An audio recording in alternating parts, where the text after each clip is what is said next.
네, 안녕하세요. 길벗 아카데미에서 영어를 강의하고 있는 영어과 강사 김윤희입니다. 네, 제가 오늘 같이 강의할 문제는 중3이랑 중2 응용 어법 문제이고요. 중3 학생들은 90점으로, 중2 학생들은 80점으로, 80점 이상 학생들을 대상으로 같이 강의해 보도록 하겠습니다.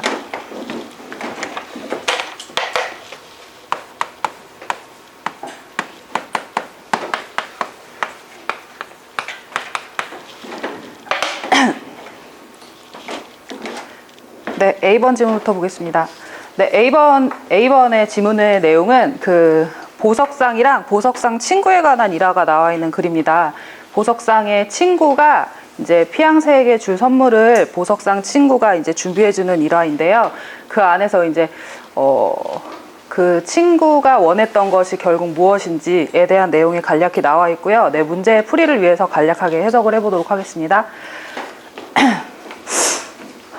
Julia's friend wanted a special present를 원했는데 그의 피앙세를 위해서 특별한 선물을 하나 원했다고 합니다. 그래서 그 판매상이 피가 뭘 꺼내냐면 $500 정도가 되는 목걸이를 꺼내서 줬더니, 근데 여기 뒤에 내용을 보면 그 보석상이 기꺼이 그의 친구를 위해서 $250로 해주기로 한 그런 목걸이를 이제 꺼내서 주었다라고 해요. 내용부터 먼저 보겠습니다. 근데 그거를 이제 보석상이 친구에게 그게 $250야 라고 가격을 말하니까 그 친구가 갑자기 얼굴 표정이 변하더니 그냥 가버렸어요. 사지 않고. 그래서 그가 결국에 그 친구가 원했던 거는 정말 좋았던 것을 원했던 모양입니다. 그래서 그 보석상 친구가 곰곰이 생각을 하다가 He called his friend, 다시 친구를 불러서 ask him to come back, 다시 와봐 라고 해서 이제 뭘 보여주냐면 새로운 그러니까 이게 정가죠. 정가로 $500 정도 되는 이제 보석을 보여주면서 그랬더니 친구가 그게 정말 좋아하더라는 거예요. 근데 처음에는 여기까지 내용 이해를 보시면 내용 이해를 잘 하셔야 되는데 그 $500짜리를 깎아줘서 이제 보석상은 친구가 좋아하겠지라고 생각을 했었는데 이제 $500짜리를 그냥 주니까 그 친구가 좋아하더라는 거예요. 그래서 근데 enough to buy it on the spot, 어떤 점에서 이 친구가 처음에 원했던 건 really nice, 정말 좋았던 거니까 그러한 점에서 정말 마음에 들었다라고 합니다. 근데 이제 돈을 주고 사려고 하기 전에 이제 선물로서 그의 친구가 가격을 $250로 떨어뜨려 줬다라고 해석을 하고요.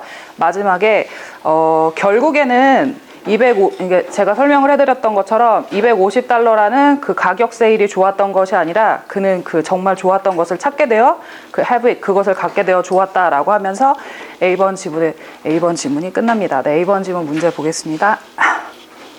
네, 여기 그가 $250로 그의 친구에게 주기로 한 목걸이라고 하니까 이 1번 문제에서는 네, 정지영 선생님, 네, 1번 문제에서는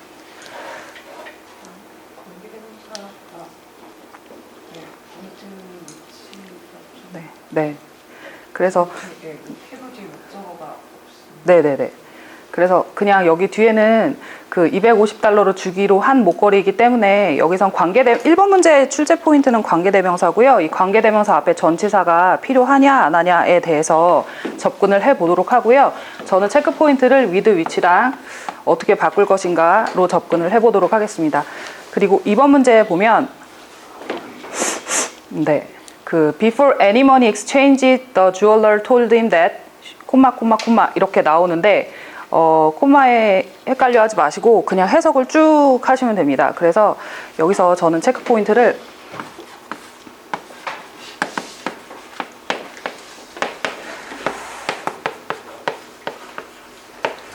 돈인데, 돈을 교환하다라는 건 결국엔 거래를 하다라는 의미로 해서 이 exchange라는 동사가 잘 쓰였는지에 대해서 같이 점검을 해보도록 하겠습니다.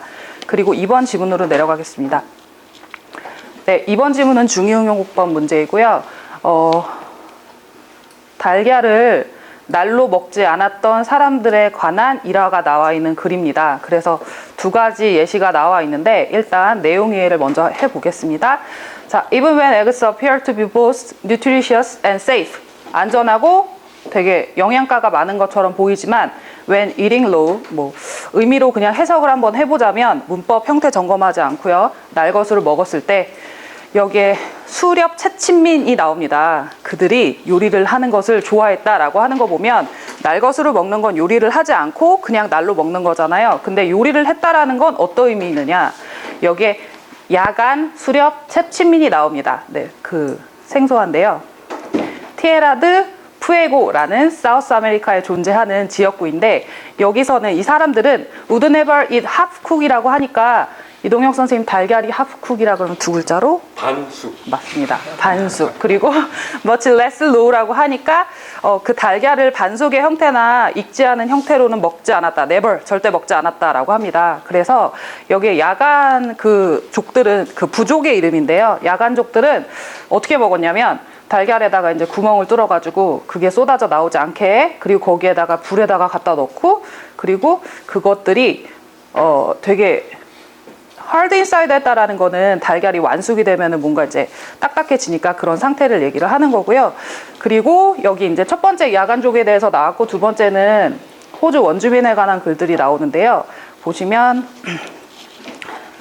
그 달걀을 마시지 않으면 그들의 그 목마름을 충족시킬 때에도 호주의 원주민들은 그런 비슷한 노력을 했다. 비슷한 노력이라 similar effort라 하면 여기 앞에 나와 있는 달걀을 날로 먹지 않았다라는 거고요.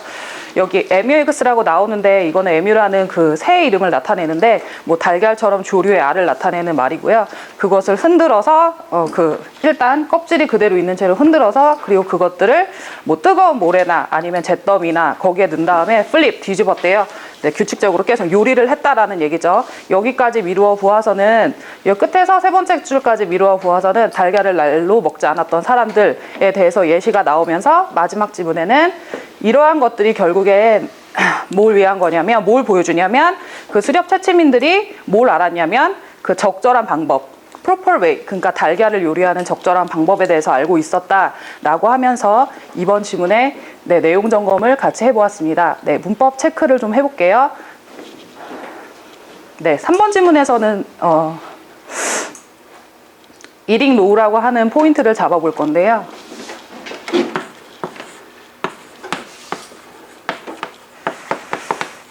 네, 주어 동사를 같이 찾아보겠습니다. 여기에서 여기서부터 볼게요. 계란이라고 하겠습니다. 네, 계란이 여기까지가 끊겨요. 그래서 영양가 있고 안전한 것처럼 보인다라는 말이 일단 끊기고 그리고 그것을 날로 먹었을 때 라고 표현을 해야 되는데 이게 날것에라는 형용사이니까 여기서 날것의 것을 만들어주기 위해서 이링의 형태를 잘 썼는지 다른 형태로 바꿔야 되지는 않는지 점검을 해볼게요. 그리고 네, 조세미 선생님, 네. 그 유즈트라는 말이 나오는데 유즈트는 대부분 중학교 학생들 대상으로는 어떤 게 포인트로 많이 잡죠? 유즈트랑 비교가 되는 포인트가 네, 맞습니다. 김학선 선생님, 그러면 유즈트랑 우드의 차이는 어떻게 될까요? 규칙적인 습관이고요. 우드는 불규칙적인 습관입니다. 네, 근데 시험에서 물어볼 때는 이게 규칙이냐 불규칙이냐를 물어보기보다는 좀 다른 것에 더 포인트를 맞춰서 그러니까 유즈트가 하곤 했다. 네, 하곤 했다. 네, 유즈트가 규칙적인 거고 우드가 불규칙적인 건데 그러니까 물어볼 때 한 가지 더 잡아보고 싶은데 네, 이동혁 선생님 뭐가 있을까요?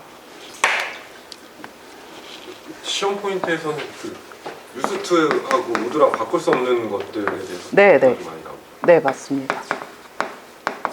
네, 이제 어떤 저기에 집이 있었다 뭐 이렇게 말할 때는 뭐가 안 되죠?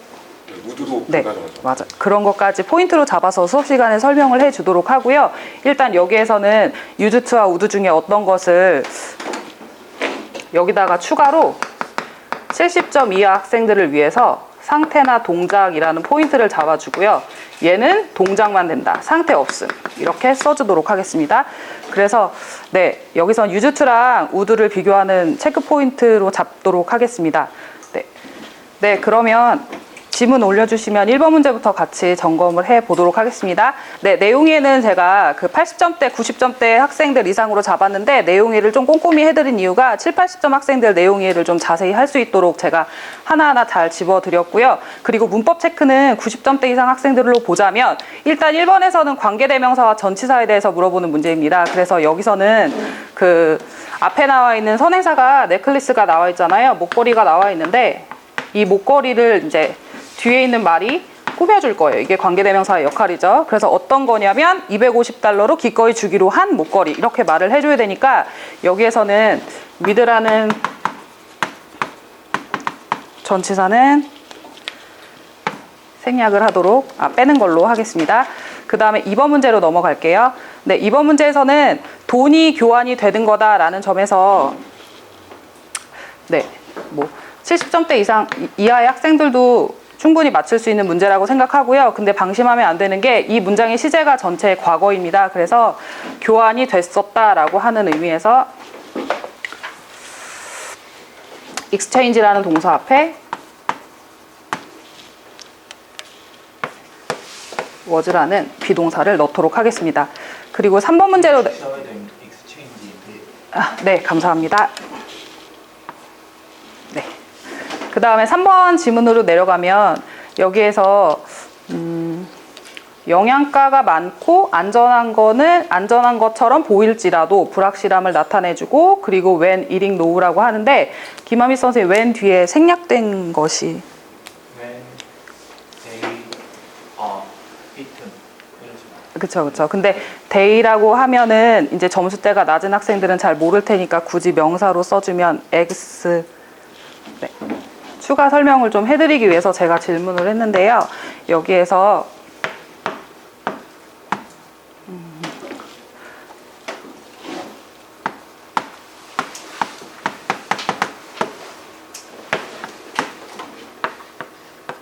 날 것으로 먹을 때라고 해줘야 되니까 이거를 왜 eaten으로 바꾸냐라고 하는 질문이 들어왔을 땐 날 것의 것으로 달걀이 먹을 수 없죠? 달걀이 먹히는 거죠. 그러니까 eaten으로 수정을 하는 것으로 보겠습니다.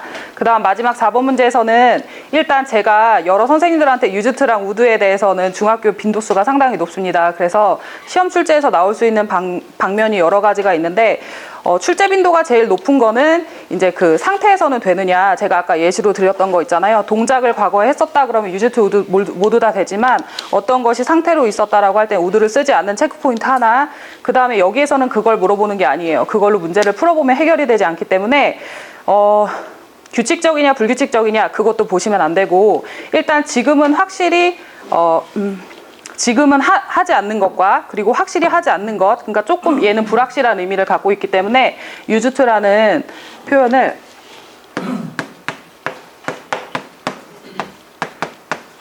would로 수정을 하도록 하겠습니다. 네. 그리고 관계대명사가 그 학생들이 제가 그 중1, 2 학생들한테 관계대명사가 뭐야 라고 물어보면 저는 속으로 접속사 플러스 대명사요 라고 하면 정말 행복할 것 같은데 that 이런 학생들이 있거든요. 근데 그것에 대해서 그러니까 교육관님이 위치 대신에 될 수 있는 게 뭔가요 라고 물어보시는 건 관계대명사 쓰임에 대해서 정확히 수업 시간에 설명을 해주라는 의미로 생각을 하고요. 그리고 네, 고등학생 네. 추가 설명을 좀 해보자면 일단 첫 번째 A번 지문에서 고등학교에 올라가면 이렇게 네 2번 지문으로 볼게요. 조금 보겠습니다. 네. 이렇게 1번 지문에 첫 번째 3번 문제에 appear이라는 동사가 나왔는데 아이들이 appear만 보면 appear에 포인트를 맞춰서 그렇게 가는 학생들은 조금 자동사에 대해서 개념이 있는 학생들인데 그런 것까지 주의해서 보도록 하고요. 그리고 여기 when이라는 말 다음에 뭐가 생략됐는지 알 수 있는지까지 수업 시간에 점검하면서 지도를 하도록 하겠습니다. 그러면 여기에 내용을 참고해서 위치라는 관계대명사랑 that도 되니까 아래에다가 that을 써놓도록 하고요. 위치랑 that의 차이점에 대해서도 수업 시간에 점검해 주도록 하겠습니다. 네, 저는 출제 빈도랑 난이도 잡겠습니다.